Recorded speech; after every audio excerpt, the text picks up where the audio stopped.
Like on pretty much any Aoshima kit, the chrome parts themselves are nicely detailed and nicely plated all around. They have some backings for the taillights and also of course the headlights themselves, which are chrome, which makes it a lot easier to give a pretty reflective finish behind the clear parts themselves, which make them look a lot more realistic. Since they are going pretty much all out with this kit, they also added some other headlight lenses. They are a bit different from the other ones that I showed you previously.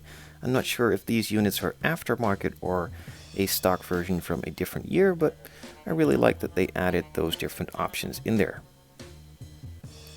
In order to make these disc brakes spin, they molded them separately, and while they were at it, they decided to make them in a chrome plated finish, which I will be removing and probably going for a carbon ceramic.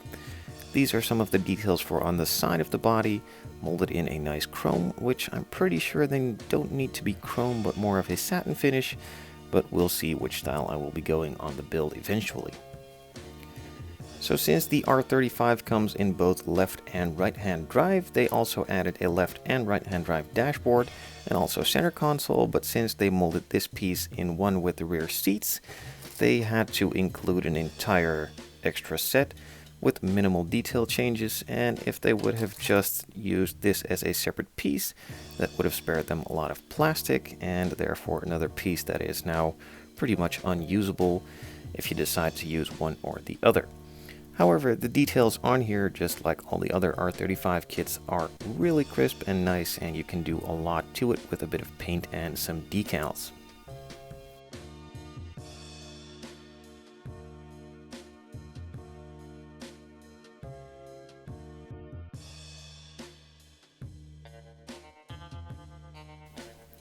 And then of course the other one is pretty much the same, also has the nice detail molded in here. You can even see some of the slats in that slide open cubby, and of course the nice detail around the shifter and that cup holder.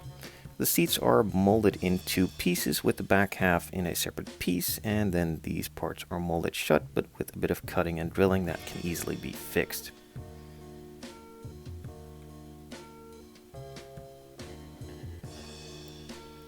At some point during the production of this kit, Aoshima finally came to their senses and decided not to add left and right hand drive door panels, but just copy it and make it a mirror image on the other side. They also added the stock grille if you decide not to do the over fenders, a nice steering wheel with some molded in detail, and of course those vents which were not molded into the hood.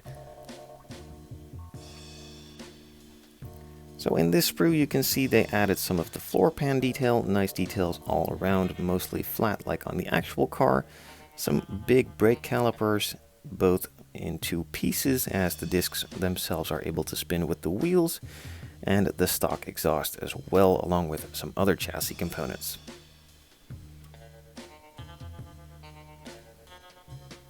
The chassis pan itself comes molded in one big piece with some parts of the exhaust molded in, which makes it a bit harder to paint them, but nothing that I can't handle. For the wheels, Aoshima decided to go with a pre-painted finish. The rings themselves are a gloss black and the wheel centers are a matte black. As you can see, they are painted halfway, so that's pretty useless in my opinion. But we'll work around that and maybe just paint the back half or change the color all the way. The finish on these rings is really nice, super glossy and black, and I didn't really expect that to be, as mostly the pre-painted finishes are really bad, so in this case that's a big plus point. The kit of course also comes with a couple of tires which have a stance look to them. As you can see, it slopes down. It is really thin to create that sort of stretched look, and really fits in well with the wide body and those big wheels. Aoshima does this every once in a while on some of their kits. They include some springs to make it actually spring when you touch it down, and that also makes it a lot easier to lower it. Either you cut the springs or just remove them. And of course, to mount the wheels, they added some poly caps so they can still spin. The clear parts for the taillights are molded in two pieces, and the main piece is molded in red, which makes it a lot easier so you don't have to paint it, and it also has some nice detail molded in. as you can see for some of the LEDs. Now this center part is not molded in, it comes with a separate piece on another sprue, which also has some of the headlights and some of the details for those secondary headlights they added into the kit. And since they added 2 designs of headlight buckets, they also added 2 designs of headlight lenses. This is a flatter version, and I think that is for the stock one, and the other is for the other ones. The main piece for the glass itself is molded in 1. It is nice and crisp, has some of those heating elements in the rear, some of those fogged pieces you want in order to paint the black around it, and also comes with a nice scratch in the windshield, which I kind of need to polish out of some sort. And it has the dome light and also some of the sun visors molded in, so you can just paint that afterwards.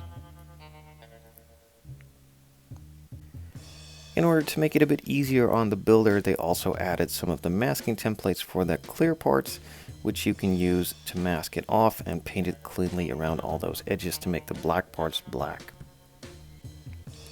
Aside from those over fenders, the wide body itself, there are also a couple of other extra parts here and there, like a new front bumper, also a diffuser, some disc brakes, and I'm pretty sure they also changed the exhaust and have some nice diffuser parts for on the rear bumper as well, along with a nice intercooler or radiator. Pretty sure this is an intercooler, but it could be a radiator, I'm not sure.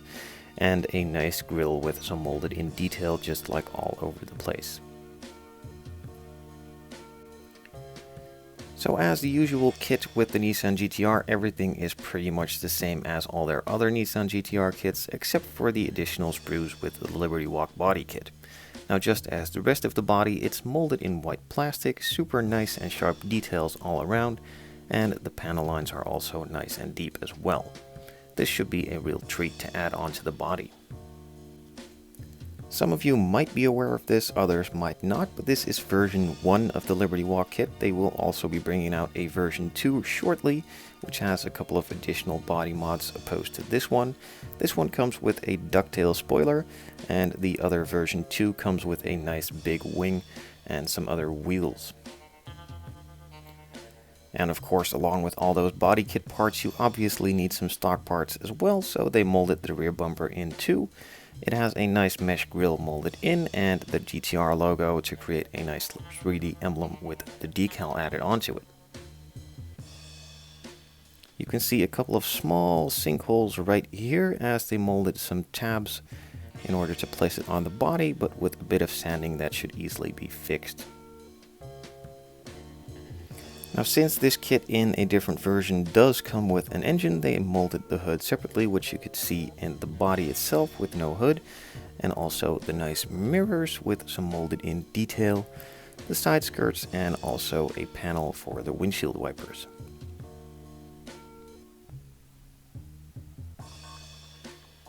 The body itself is molded in white plastic, which makes it a lot easier to paint it in any color imaginable. Sometimes on the Revell kits the bodies are molded in white, and most other times they are molded in yellow, red, or other weird colors. And if you paint it in a light color, the plastic can bleed through the color you're painting it. Now in this case it's white, so you can go any route you desire. The details on the body are nice and crisp. The door handles are super detailed, as you can see here, and so are the panel lines, nice, deep, and wide. You don't really need that much adjusting. And the final thing I want to note is those mold lines, which are super shallow and don't really need that much attention, just a little sanding, and that's pretty much it. You can see that they molded on a Nissan logo here, so to create a really nice 3D emblem, you just need to apply the decal on top. And as usual with these Liberty Walk cars, they have a lot of elaborate decaling, sponsoring, and some weird logos on there all over the place.